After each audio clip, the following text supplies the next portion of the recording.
దేవుని నామమునకు మహిమ కలుగును కాక. హెవెన్లీ లైట్ మినిస్ట్రీస్ గ్లోబల్ ప్రేట్ అవరాత్రులలో జరుగుతున్న ఉదయకాలపు స్థుతి ఆరాధన కూడికొచ్చిన మిమ్మల్ని ప్రేమపూర్వకంగా ఆహ్వానిస్తున్నారు. దేవుని మహాకృపను బట్టి సజీవులుగా ఎంచబడి మరొక దినాన్ని చూడటానికి దేవుడు మన ప్రాణప్రాప్తులుగా ఉంచినందుకు కృతజ్ఞతాస్తుతులు చెల్లిస్తున్నాను.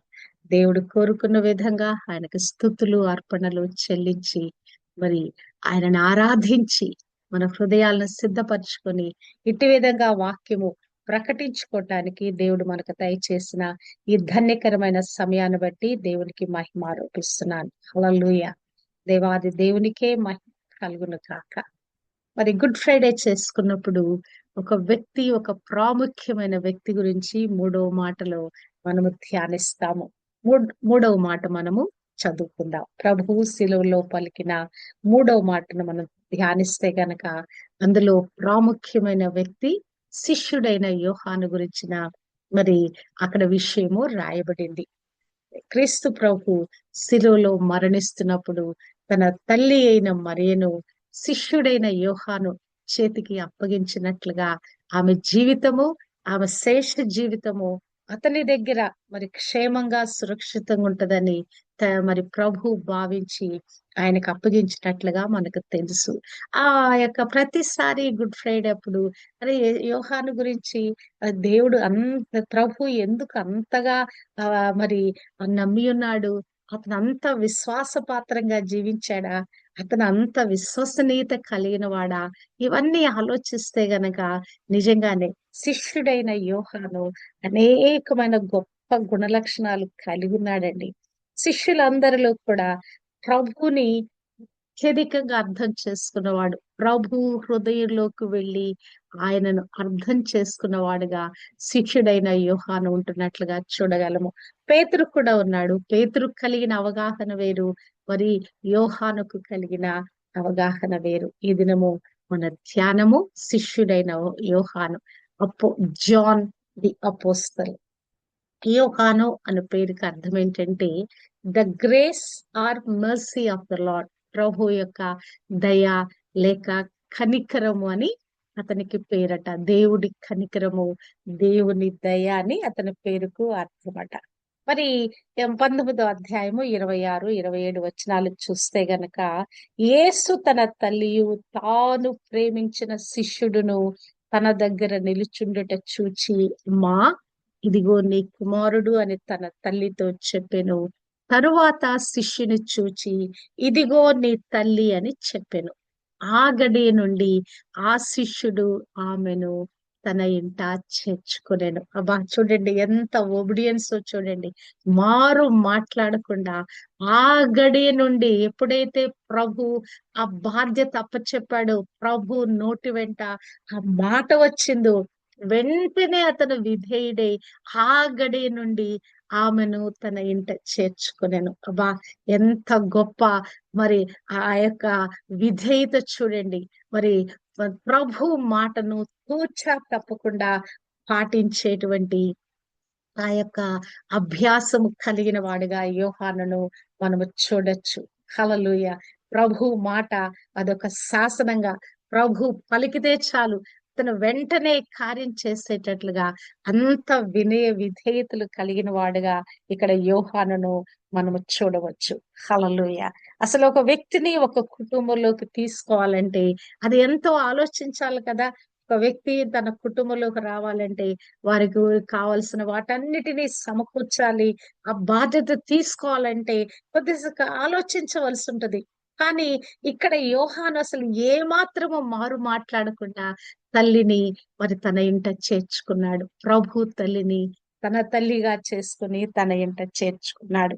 మరి అసలు ఈ యోహాను ఎవరు అని మనం చూస్తే గనక మరి ప్రభు పిలుచుకున్న శిష్యులలో ఒక శిష్యుడు. మార్కు సువార్త 1వ అధ్యాయము 19వ వచనములో ఆయన కొంత దూరము వెళ్ళి, అంటే ఆయన ప్రయాణం ఆ యొక్క గలిలయ సముద్ర తీరాన నడుస్తా ఉన్నాడు. ప్రభు జెబెదయి కుమారుడగు యాకోబును అతని సహోదరుడైన యోహానును చూచెను.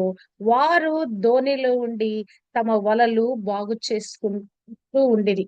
మరి ఇక్కడ యోహాను ఎక్కడ తారసపడ్డాడు దేవుని కంటే గనక ఆ యొక్క గలిలయ సముద్రపు తీరములో ఆ యొక్క చేపలు పట్టే వృత్తి కలిగిన వారు తమ తండ్రితో కూడా ఉండి వారు మరి ఆ యొక్క వలలు బాగు చేసుకుంటున్నారంట. ఆ దినము మరి వేటకి వెళ్ళొచ్చుంటారు, చేపల వేటకి వెళ్ళొచ్చుంటారు. ఆ పని అంతా అయిపోయింది. మళ్ళా రేపటి దినం వెళ్ళాలంటే మరి దాన్ని బాగు చేసుకోవాల్సిన అవసరం ఉన్నాయి గనక వాటిని బాగు చేసుకుంటున్న సందర్భంలో వారిని పిలిచాడట. వారిలో యోహాను, యాకోబు ఇద్దరు అన్నదమ్ములు ఉంటున్నట్లుగా చూడగలము. ఈ యోహానుని ప్రభువు ప్రత్యేకంగా పిలుచుకున్నాడు. రెండవదిగా చూసినట్లయితే యోహాను యొక్క తల్లిదండ్రులు అది చూస్తే తండ్రి పేరు జబది, తల్లి పేరు సలోమిగా మనం చూస్తా ఉన్నాం. మరి అంత మరి ధన్యులైనటువంటి ఆ తల్లిదండ్రుల కడుపున యోహాను పుట్టి ఉన్నాడు. అంతేకాదు మరి యొక్క ఈ అన్నదమ్ములు ఇద్దరికీ కూడా ఒక ప్రత్యేకమైన పేరుంది బైబిల్ గ్రంథంలో ప్రభు పెట్టాడు. మరి మార్కు సువార్త 3వ అధ్యాయము 17వ వచనములో జబదయి కుమారుడగు యాకోబు, అతని సహోదరుడగు యోహాను, వీరిద్దరికి ఆయన బోయనెర్గసను పేరు పెట్టెను. బోయనెర్గస్సు అనగా ఉరిమెడు వారు అనే అర్థము. ప్రభు వారికి ఒక ప్రత్యేకమైన పేరు పెట్టాడు. బోయనెర్గస్ అనే అన్నదమ్ములిద్దరికి పేరు పెట్టాడు. వారి పేరుకు ఆ పేరుకు అర్థమట ఉరిమెడు వారు అని అర్థమంట. ఒక ఉరుము వస్తే ఎటువంటి శబ్దం చేస్తుందండి? మామూలుగా ఒక ఉరుము వస్తే గనక అట్టి విధంగా ప్రభు కొరకు గర్జించేవారుగా, ప్రభు కొరకు అంత ధీటుగా మరి మరి జీవించేవారుగా మరి వారి గురించి ప్రభు ఆ యొక్క ప్రత్యేకమైన ఆ యొక్క బిరుదు ఇచ్చి వారిని కనపరుస్తున్నట్లుగా మనము చూడగలము. మరి ఇతని గురించి రాయబడిన మాట చూస్తే ఇప్పుడు ఇక్కడ శిలువ దగ్గర పలికిన మరి శిష్యులతో మాట పలుకుతున్నప్పుడు అతను ఎవరు అని ఇక్కడ రాయబడింది. ఎవరట అతను? తాను ప్రేమించిన శిష్యుడు. అంటే ప్రభు ప్రేమించిన శిష్యుడట కదా. 12 మంది శిష్యులు ఉన్నారు. 12 మందిలో ప్రభు ప్రేమకు అతను ప్రీతి పాత్రమయ్యాడు. అంటే ప్రభు అతని నమ్మేంతగా, ప్రభు మరి ఇతనికి ఏదైనా చెప్తే ఖచ్చితంగా చేస్తాడని ఒక మరి నమ్మకం కలిగినట్లుగా అంతగా ప్రభు యొక్క ప్రేమను చూరగొన్నాడు. హల్లెలూయా. ఈ ప్రేమించిన శిష్యుడని 5 సార్లు రాయబడిందండి. చూచినట్లయితే 13:23లో రాయబడింది. ఇప్పుడు మనం చదివిన 19:26లో రాయబడింది. 20వ అధ్యాయము 2వ వచనంలో రాయబడింది. 21వ అధ్యాయము 7వ వచనంలో రాయబడింది. 21, 20వ వచనంలో మరి ఈ మాటలు రాయబడి ఉన్నాయి. హల్లెలూయా. చూడండి, ప్రభు ప్రేమించిన శిష్యుడు. ఇంకొక గుణ లక్షణం కూడా కలిగి ఉన్నాడు.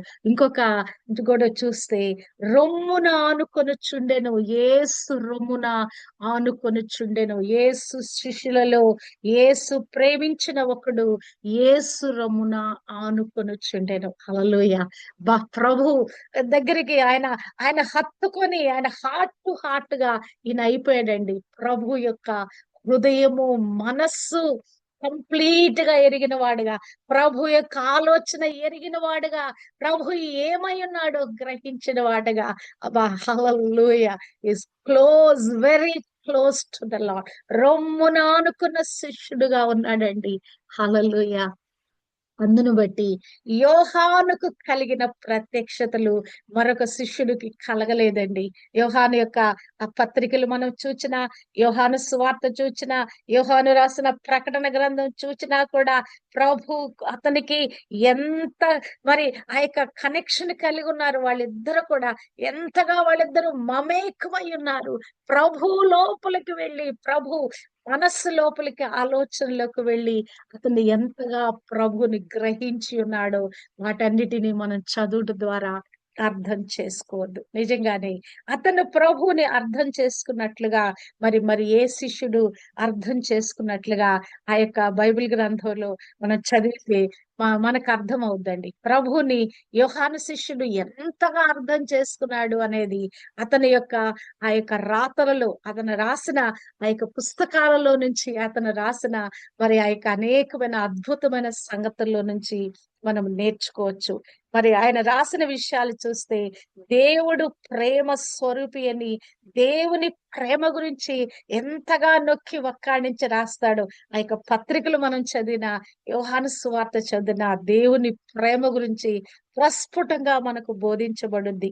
రెండవదిగా చూస్తే మరి మనిషి కుమారుడు వచ్చిన క్రీస్తు ప్రభు తండ్రి అయిన దేవుని మధ్య ఎంత ఏకత్వం కలిగి ఉంది, వాళ్ళిద్దరు కూడా ఒక్కటై ఉన్నారనేటువంటి విషయం కూడా యోహాను సువార్తలో మనము చూడగలము. మూడవదిగా పరిశుద్ధాత్మ గురించిన విషయాలు కేవలం యోహాను సువార్తలోనే రాయబడి ఉన్నాయండి. 4 సువార్తల్లో చూస్తే పరిశుద్ధాత్మ దేవుని గురించిన విషయాలు ఒక యోహాను సువార్తలోనే రాయబడి ఉన్నాయి. తర్వాత ప్రభు పలికిన నేనే అయామని పలికిన 7 మరి ఆ 7 మాటలుగా మరి అయాం అయాం అయాం నేనే నేనే నేనే అని పలికిన ప్రత్యేకమైన మాటలు కూడా యోహాను సువార్తలోనే రాయబడినాయి. అంతేకాదు మరి హ్మ్. నూతన నిబంధన గ్రంథంలో ప్రభు చేసిన మిరకల్స్ 38 మిరకల్స్, 38 అద్భుతాలు ఉన్నాయట. అందులో యోహాను రాసినవి 7 అద్భుతాలు ఉన్నాయి. 9 అద్భుతాలు ఉన్నాయి. 2 అద్భుతాలేమో మిగతా సువార్తికులు రాసిన అద్భుతాలు ఉన్నాయి.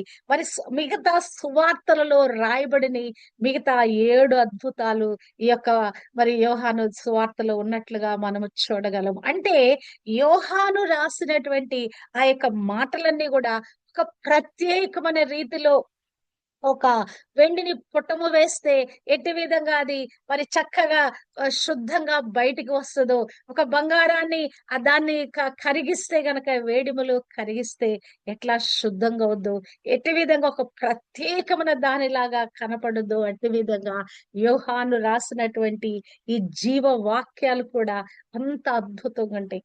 ఆయన 2 విషయాలు నొక్కి వక్కాణిస్తాడు. ఒకటి నిత్య జీవం గురించి పదే పదే ఆయన మాటల్లో మరి మనము మరి చూడగలము. నిత్య జీవం గురించి మరి ఆ యొక్క మరి ఆ యొక్క సువార్తల్లో గాని, పత్రికల్లో గాని ఉన్నట్లుగా మనము చూడగలం.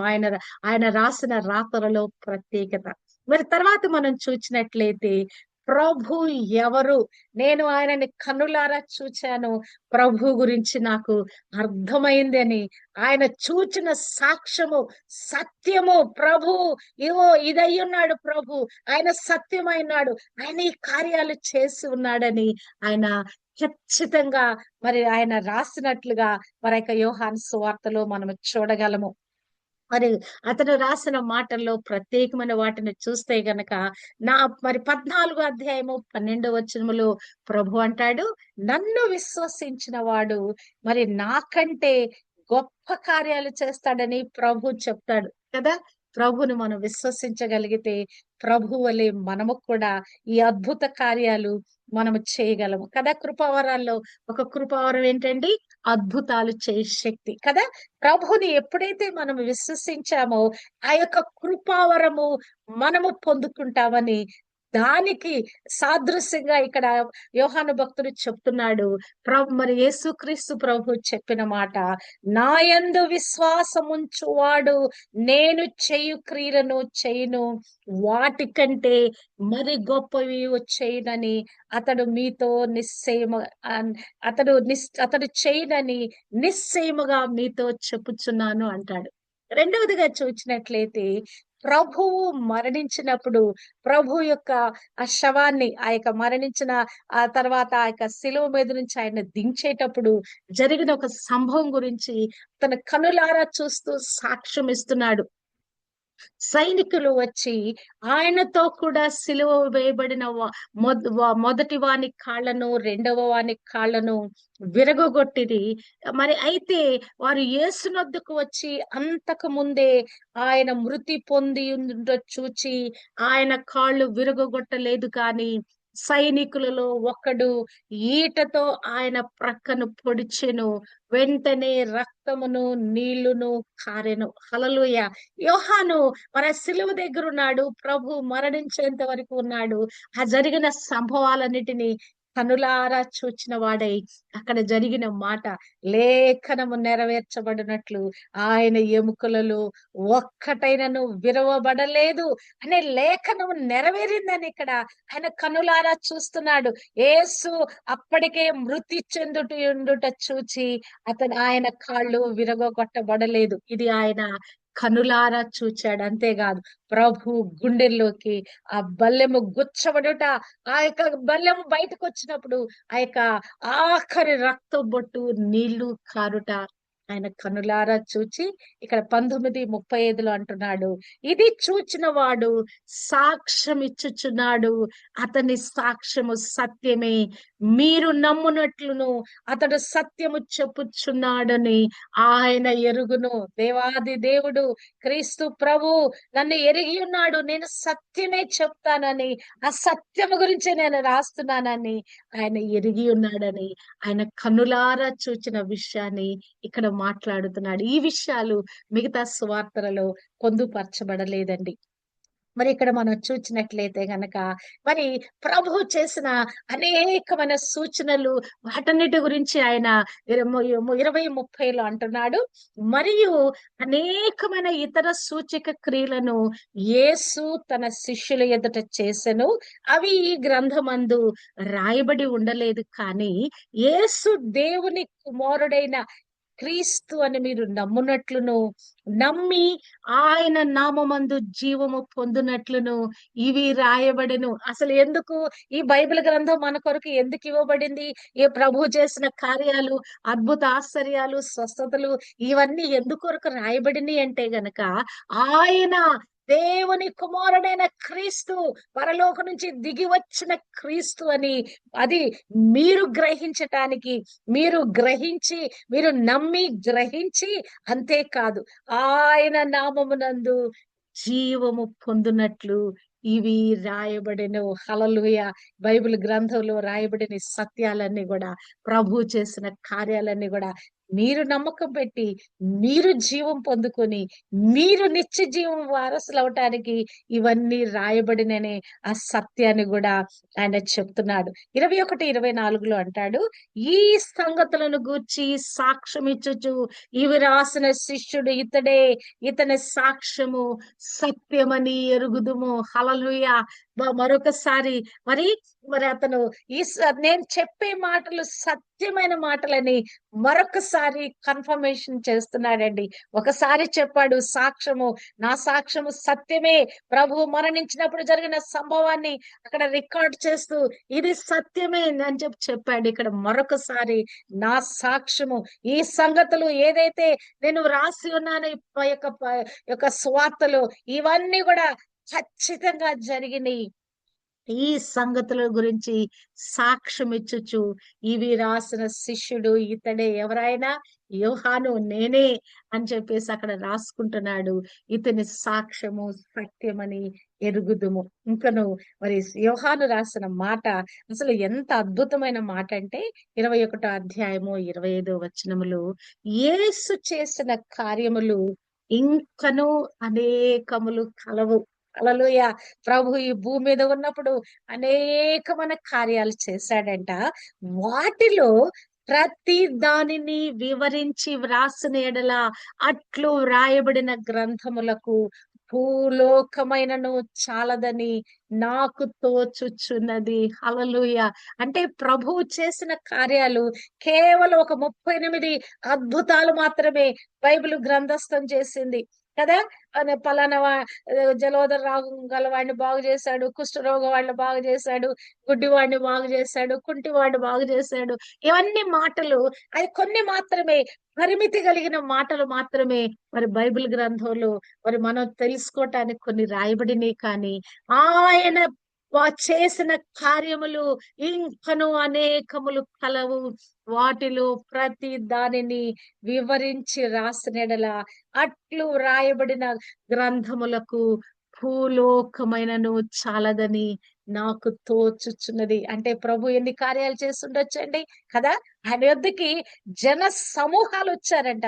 వచ్చిన ప్రతి ఒక్కరు కూడా బాగు చేయబడి వెళ్ళారంట. జన సమూహము, ఎంతమందిని సమూహం అనొచ్చండి, ఒక సమూహాలుగా ఆయన వెంబడించారంట. ఒక 100 మంది అనుకుందామా, ఒక 1000 మంది అనుకుందామా, ఒక 10,000, ఒక 1,00,000 మంది అనుకుందామా, ఆయన వెంట ప్రజలు గుంపులు గుంపులుగా, ఆయన ఎక్కడికి వెళితే ఆయన వచ్చాడంటే చాలు, చుట్టుపక్కల ఉన్న ఆ ఊర్లన్నిటికీ పాకిపోతా ఉంది. అందరూ కూడా పరిగెత్తుకుంటూ తమ సమస్యలను, తమ యొక్క రోగాలను బాగు కొనటానికి ప్రభు దగ్గరికి పరిగెత్తుకొని వచ్చారు. ఆ చేయబడిన ప్రభు ద్వారా మరి జరిగినటువంటి అద్భుతాలు, ఆ స్వస్థతలు, వాటి ప్రతి దానిని కూడా ఒకవేళ రాయగలిగితే, ఇటు విధంగా గ్రంథస్థం చేయగలిగితే, ఆ రాసిన గ్రంథాలకు, ఆ రాయబడిన గ్రంథాలు వాటన్నిటినీ ఈ భూలోకంలో పేర్చగలిగితే ఈ భూలోకం కూడా సరిపోదట. అబ్బా, అంటే చూడండి, ఒక పుస్తకంలో ఎన్ని విషయాలు మనం రాయొచ్చు కదా. బైబిల్ గ్రంథంలో మరి 1189 మరి అధ్యాయాలు ఉన్నాయి. ఈ అధ్యాయాలలో మరి అనేకమైన విషయాలు పొందుపరచబడి ఉన్నాయి కదా.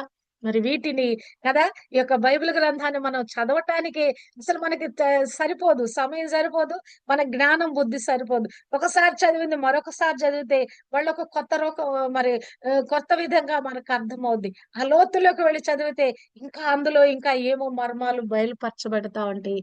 ప్రభు రాసిన విషయాలు ఒకవేళ గ్రంథస్థం చేస్తానట, రాయబడిన పుస్తకాలు పెట్టడానికి కూడా ఈ భూలోకము చాలదని నాకు తోచుచున్నది. అంటే ప్రభుని అంత క్లోజ్ రిలేషన్ లో చూస్తా ఉన్నాడు. ప్రభుని వెన్నంటే ఉన్నాడు. ఎప్పుడైతే ప్రభుని ఆ వలలు బాగు చేసుకున్నప్పుడు రండి నా వెంబడి రండి అని పిలిచాడు, ఆ దినము మొదలుకొని ప్రభు మరణించేంత వరకు కూడా, ఆయన భూస్థాపితం చేసేంత వరకు కూడా యోహాను ప్రభుని వెన్నంటే ఉన్నాడండి. ప్రభుని కలిగి ఉండుట, ప్రభుతో మమేకమవుట, ప్రభుకు మన శిష్యులుగా ఉండుట అనే దానికి ఇతను ఒక మాదిరిగా ఉంటున్నట్లుగా మనం చూడగలము. ప్రభును రొమ్మును ఆనుకున్న శిష్యుడుగా మనము కూడా ఆ డీపెస్ట్నెస్ లోకి వెళ్ళి, ఆ క్లోజెస్ట్ వెళ్ళి మనము ప్రభుతో మన యొక్క ఆత్మీయ యాత్ర కొనసాగింప చేయాలండి. ప్రభు ఏమై ఉన్నాడో తరచి తరచి తరచి ఈ వాక్యాన్ని మనము ధ్యానిస్తే అసలు ఆ ప్రభుతో మనము మమేకమయ్యే కొలది ఎంత అద్భుతమైన మనోహరంగా మరి అది యొక్క ప్రభుతో అనుబంధాన్ని మనం పెంచుకోవచ్చండి. ఆయనతో మనం లీనమైపోవచ్చు. ఆయన ఏమై ఉన్నాడో మనం గ్రహించవచ్చు. ఎప్పుడది మన సమయం ఇచ్చినప్పుడు, ఆయన సన్నిధిలో మనం కూర్చున్నప్పుడు, మరి వలె ఉత్తమమైన దాని కొరకు మనం ప్రయాసపడినప్పుడు, ప్రభు ఏం చెప్తున్నాడోనని ఆయన సన్నిధిలో మనం కూర్చోగలిగినప్పుడు ప్రభు మనకు బోధిస్తాడండి.